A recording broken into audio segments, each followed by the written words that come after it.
Hello les amis, cette semaine je veux partager avec vous une pensée sur la puissance de la compassion. Alors j'ai essayé d'analyser un tout petit peu le parcours de Jésus sur la terre et je me suis rendu compte que toutes les fois où il a opéré un miracle, la Bible nous dit qu'il était au préalable ému de compassion. Ce fut le cas lorsqu'il a ressuscité Lazare, ce fut le cas lorsqu'il a multiplié les pains et vous pouvez même lire dans le livre de Matthieu 14, la Bible nous dit que Jésus était ému de compassion et il a opéré des miracles, il a guéri des malades, il a permis aux aveugles de voir.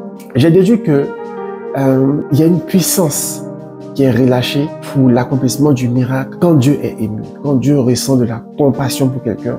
Il y a une puissance pour l'accomplissement du miracle qui est relâchée. Et la Bible nous dit également que heureux ceux qui ont le cœur compatissant. Ça, c'est Jésus qui le dit. Heureux ceux qui ont le cœur compatissant, car en retour, ils obtiendront compassion de la part du Seigneur. C'est Jésus qui le dit. Donc, tout à l'heure, je disais que quand Dieu ressent de la compassion pour toi, il y a une puissance pour l'accomplissement du miracle qui est relâché. Toutes les fois où tu seras compatissant vis-à-vis de quelqu'un, le Seigneur sera compatissant à ton égard et il y a une force, une puissance pour l'accomplissement du miracle qui sera relâché en ta faveur et tu verras que Dieu fera pour toi au-delà de ce que tu peux penser ou imaginer. Vous savez, la vie devient de plus en plus difficile. Ici en Occident, c'est pas du tout facile. Lorsque nous sommes dans les rues, nous voyons il y a beaucoup de clochards, il y a beaucoup de mendiants, il y a beaucoup de sans-abri et c'est vraiment difficile. Le Seigneur m'a parlé au sujet de ces personnes-là et il m'a dit, Caleb, ces personnes-là, je les aime autant que toi. Je les aime autant que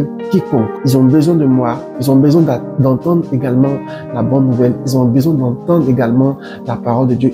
Et toi, je t'envoie vers eux. Va leur parler de moi. Va, pose des actes de compassion. Va, apporte-leur ce que tu peux leur apporter.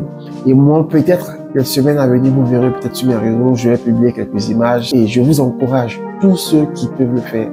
Si dans votre entourage, il y a quelqu'un qui a des difficultés, il y a quelqu'un qui se sent vraiment pas bien, que vous pouvez lui apporter votre soutien, faites-le. S'il y a quelqu'un qui manque de quelque chose et que vous en avez, même si c'est un tout petit peu, n'hésitez pas, faites-le, apportez-lui votre soutien et Dieu fera pour vous un miracle. Je vous encourage vraiment à le faire. Dieu répondra à vos prières. J'espère que vous êtes bénis par ce message. Shalom.